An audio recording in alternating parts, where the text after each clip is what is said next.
Hestamennskan fjölskylduíþrótt og bara hestaiðkun svo mikið fjölskyldutenging. Fólk fer í hesthúsið eftir erfiðan vinnudag, slakar á, innan hestana, að moka, hreinsa út úr húsinu, þrífa, fóðra hestana, kempa þeim, fara síðan á bak. Sumir með markmið að fara í ferðalag yfir sumarið, aðrir með markmið að keppa.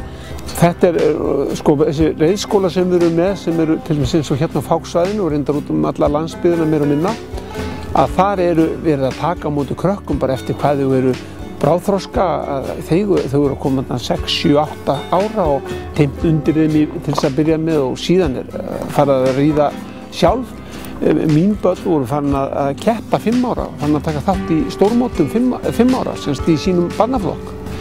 Við erum alltaf með pollaflokk, það teymt undir og það verið að skreyta knapa og hesta í búninga og það ýmislegt í kringum þetta sem svona gefandi og hvetjandi. Þannig að aldursskipting, hún eitthvað sem ekki til í hestamennsku.